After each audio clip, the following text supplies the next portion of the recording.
What's up, guys? I go by the name Curtismith, and I'm here with Mr. Julio, with the Whooligan himself. What up, what up? And we're just gonna have a conversation. Absolutely. Yeah. Sounds good. Let's go. Let's do get it. Little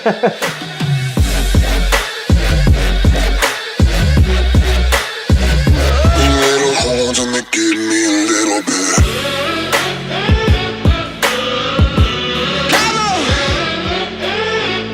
She got two little horns and they give me a little bit. I've done some research myself. Cool. And you started as a turntablist, right? Mm-hmm. So what has the journey been from the roots up until today, like right now? So coming from the Bay Area, turntablist is a very that's a very deep term right there. Like a lot of my friends are still very much heavily like in the turntablist world. Like very of purist? music. Just like very just how like they're manipulating the records and the music and their technique with their scratching, and I've moved on to a very like kind of dance oriented like house music sort of presentation when I play and stuff. But I mean I started as a pure like music lover. And with your performances, right? Yeah. Do you, percentage-wise perhaps, how much do you put in of your own flavor, and then the rest of like just other artists? I mean, I think when you DJ, it's like 100% your flavor, right? Yeah. It's like it's how you present the record. It's how you play it.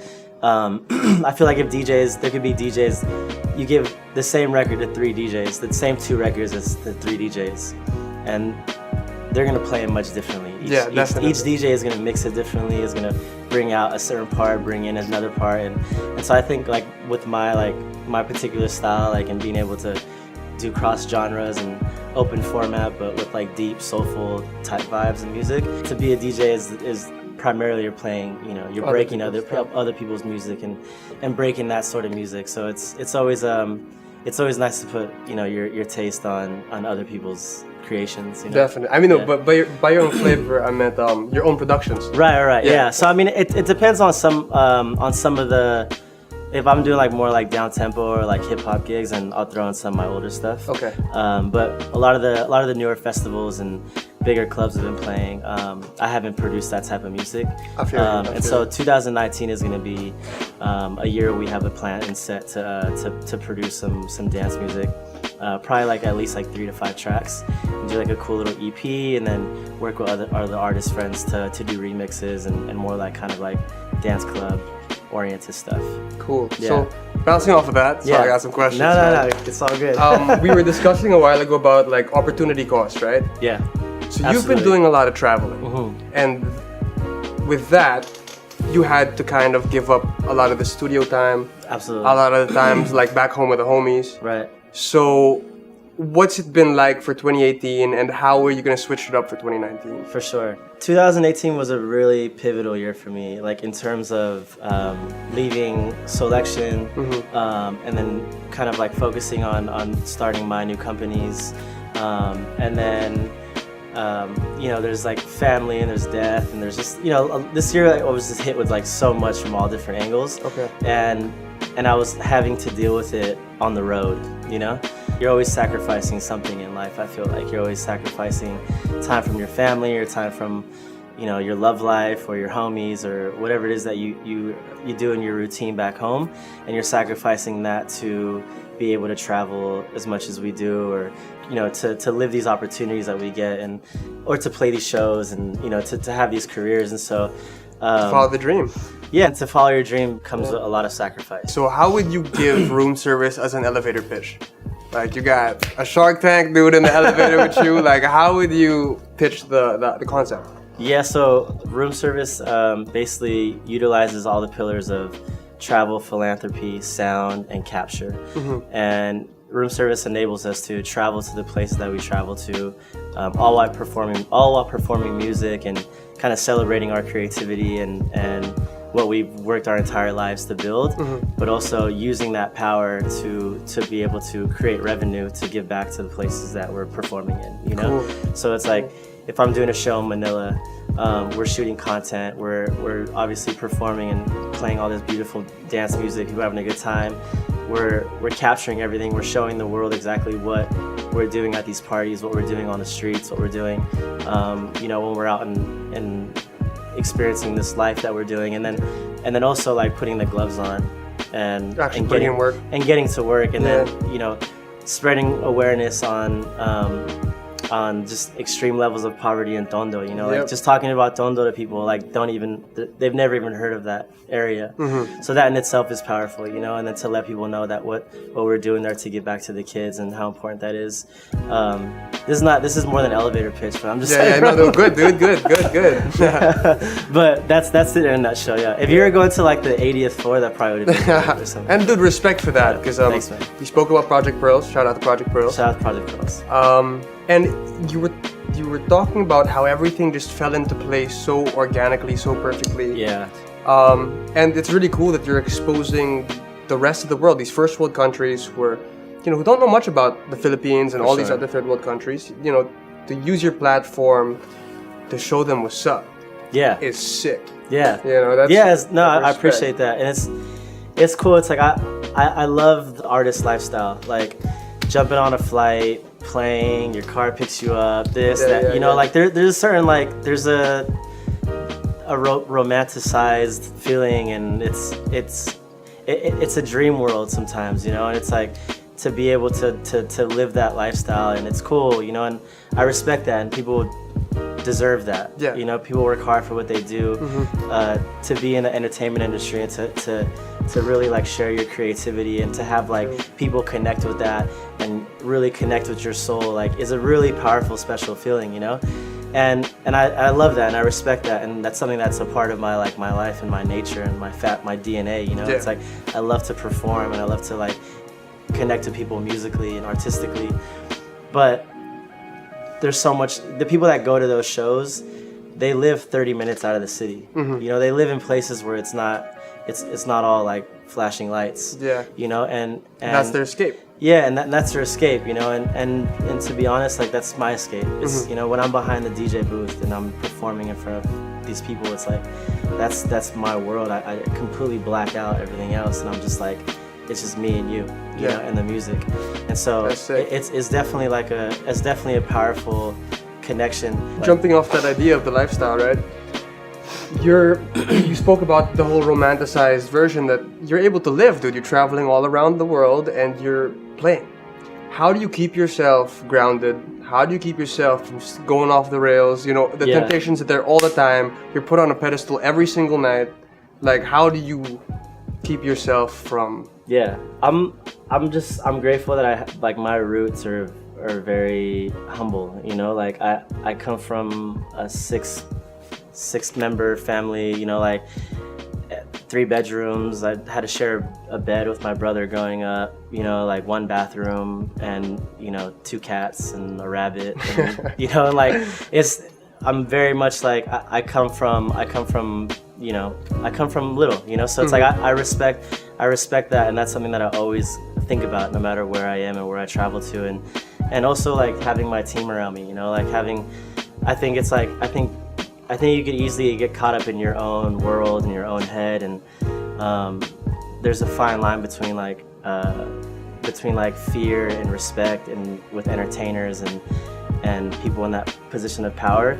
And for me, I like to have my team around me that can keep me in check too, For sure, yeah. And it's if I need to be put in check with certain things, they're not afraid to put me in check, and I'm not afraid to put them in check, and I think that balance of just being real with one another and bringing people down back to reality, earth, to reality, yo, chill, this is where you're at right now, From that, how have you built your team?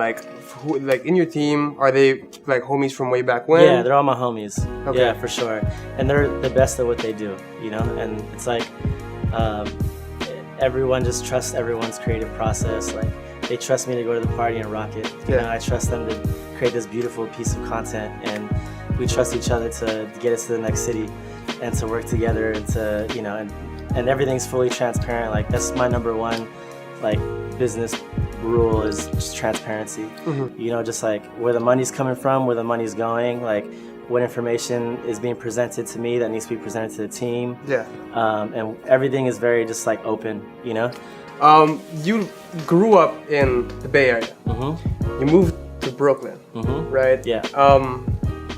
I've been to both. Yeah. But because I'm based in the Philippines, Yeah. I'm very much more of a West Coast guy because Okay, of yeah. the tropics. Like Yeah, the weather, more the beachy. climate, for yeah, sure. Yeah. The three Absolutely. W's, right? Yeah. And what made you decide to move over to the East Coast? Career-wise and professionally, I felt like I reached a kind of a glass ceiling there, like where I would it'd be my like peak, but I knew there was something past it. Oh, yeah, you know? yeah, And I'm just yeah, like, yeah. so it's like, you know, it's to do like the same venues and the same gigs, and they're limited on our resources, and you know, it's like I didn't want to like just open up for Jazzy Jeff anymore. Like I wanted to be on the bill with Jazzy Jeff. You know what I'm saying? Like I wanted to like start playing with these like people that I knew I can hang with, you know, and like and present what I bring to the table. And so it's like, you know, when you're from the Bay, it's like, you know, you can headline nightclubs and stuff like that, but the performance venues and you're limited. Everything is very limited there. But New York is just it's a magical place, you know.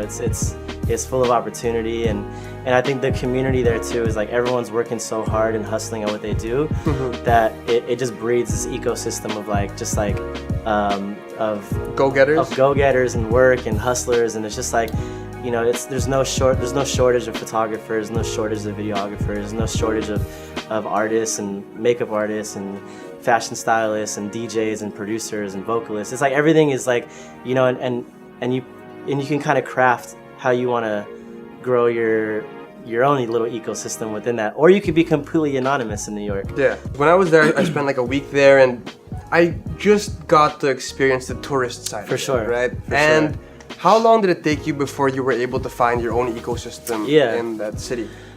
I'm still finding it, you know. Like part of the reason why I moved to New York is I wanted to be like a small fish in a big pond again, you know, and I wanted to be able to like really expand my horizons even more and really just like you know, be the new kid on the block, you know, and like come in and like test myself and discipline myself to be like to make waves and to know that like I have the power to do that with me and my team, and like to come in there and be like the new kid and show and prove and like bring something positive to the table, and also like help put my people on too, you know. Like For sure, at the man. time that I moved to New York, and at the time that I was working with Selection, it was like a very new market for us, and so that was another reason why I ended up moving, is so I can help expand that business and be closer to the rest of the world. Awesome.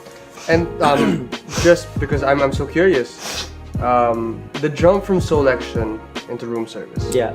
Can you paint a picture about that? Yeah, I mean, I was kind of formulating room service for some time now. You mentioned, while I was working with Selection, and yeah, it was just you know, I was there for 6 years, almost 7 years, and I remember I had this like map up in my living room, and it was like I had all these thumbtacks, and I would just like, I want to go here, play here, let's bring this here, who do I know here, how do I connect here, and within a year we were in like 6 continents, you know, and over 15 artists were traveling the world, you know, under like my support, and like helping them manage like all their travel and stuff, and so it was just an amazing time to like the growth of the travel and the global events and touring just really like skyrocketed in like one year, and so I'd like to say that I think we executed it really well, you know. And you guys did. you know, it's funny. One of my OG mentors is like, you know, you have different pockets in life, you know, and with different pockets come different priorities and initiatives and goals, right? And so like that was like my goal and my initiative and my dream during my pocket with Selection was Gotcha. like, how do I catapult us to like a global level and help us see the world and travel and play and expand our minds and our tastes and our interests and get us out of that box and play new venues and connect and expand the network on a global level. And I think in that pocket, I'm like, okay, like I feel very fulfilled in that sense, you know? That was like my initiative in my pocket, and I just feel like now at room service, it's just a new pocket in my life. New you know? chapter, It's like yeah. a new chapter for me. So it's like my initiatives now are very much community. Social? Yeah, very social and community service based, and like Awesome. and philanthropic, and I want to be able to really give back in a way that's really impactful and meaningful, and especially for the youth, and like really targeting on poverty and education, and so and using music as like a driving force to like power that. I think if I just come off and I keep doing what I'm doing authentically, and we're just really genuine in our approach, like I'm really confident that this could be something that we get other artists on board. Amen, dude. And amen, it's like, man. and we work together to use our platforms to like really give back in powerful ways and spread that knowledge to like the younger artists and the younger generations. And I have like 18, 19-year-old artists like asking me like, yo, like how do I volunteer in Bali? Like I'm gonna do a show there. And like at 19 I wasn't thinking that. Yeah. I probably didn't even know what Bali was at 19. So it's like, so the fact that this younger generation is already getting hip to like asking these types of questions, I think is successful in itself, so Definitely. but yeah, no, it was a beautiful time in my life, and I'm still very much in touch with the selection community, and now it's just a transition into a new phase and New pocket. New pocket. Yeah. So Awesome. yeah, man. Thank you, man. Thank you as well. That was Appreciate a great it. conversation, Thank you, man. Thank you. Ladies and gentlemen, the Whooligan himself. Enjoy. Peace. Thanks. Okay, I gotta bounce, guys. Yeah, dude.